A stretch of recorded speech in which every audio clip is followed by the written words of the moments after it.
Youth cricket লিগের one day ভার্সনের জন্য অনুশীলনে ব্যস্ত তরুণ খেলোয়াড়রা। সাউথ, নর্থ, ইস্ট, সেন্ট্রাল ৪ দল নিয়ে শুরু হচ্ছে এই মৌসুমের যুব ক্রিকেট লিগের ওয়ানডে আসর। কিছুদিন আগেই শেষ হয়েছে ওয়াইসিএল এর টি-20 ভার্সন, যেখানে ১৪৫-এর চেয়েও বেশি স্ট্রাইক রেটে ব্যাট করে সর্বাধিক ১৫৩ রান করেছিলেন সাউথ জোনের আজিজুল হাকিম তামিম। আর প্রায় ৩৫ গড়ে ১৪২ রান করে দ্বিতীয় সর্বাধিক স্কোরার ছিলেন ইস্ট জোনের ফাহিম মুনতাসির। এই উইকেটটা ব্যাটসম্যান বোলার দুজনের জন্য শখ, অনেক সুন্দর উইকেট, এই মাঠের উইকেট ওই মাঠের উইকেট, আমাদের ইন্টারন্যাশনাল স্টেডিয়ামের উইকেট আবার আউটার যেটা আছে, দুটো উইকেটই অনেক ভালো। ওই উইকেটে আমরা খেলছি, ওই উইকেটে অনেক রান হয়েছে, অনেক ব্যাটসম্যানরা অনেক রান করতে পারছে। ভালো উইকেট, অনেক ফ্ল্যাট উইকেট, ব্যাটসম্যানরাও চাইলে ভালো রান করতে পারবে, বলাররা চাইলে ভালো বল করতে পারবে। সিলেটে আমরা যে উইকেটটা একটু গ্রাস উইকেট, ওখানে আপনার হচ্ছে পেস বোলিং একটু বেশি অ্যাডভান্টেজ যেটা পাইছে, এবং ফার্স্টলি যে প্রথম যেটা টি-20 ক্রিকেটের প্রথম 3-4 ওভার্স, এটা অনেক বেনিফিট পাইছে এবং তারা অনেক এক্সিকিউট করছে।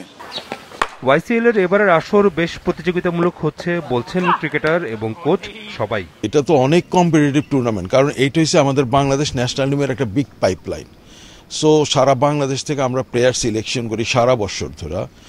প্রত্যেকটা এজ গ্রুপ ডিস্ট্রিক্ট থেকে খেলাগুলি বাই ফেজ শেষ হয়ে আসার পর then this is the final round. 60টা প্লেয়ার সিলেকশন করা হয়।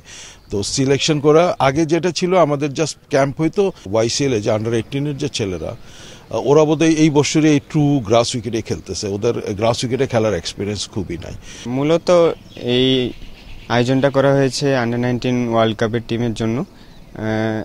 এখান থেকে আমরা ভালো করলে হয়তো ক্যাম্পে নেবে, ক্যাম্প থেকে তারপর আস্তে আস্তে প্রসেসিং চলবে আন্ডার 19-এর 26 সালে ওয়ার্ল্ড কাপ পর্যন্ত। তো ইনশাল্লাহ ওইখানে আমরা যেন ভালো করতে পারি, ওই জন্য এই আয়োজনটা করা। অনূর্ধ্ব-19 বিশ্বকাপের পরের আসর ২০২৬ সালে জিম্বাবুয়ে ও নামিবিয়াতে। মূলত সেই আসরকে লক্ষ্য করেই চলছে এবারের ওয়াইসিএল।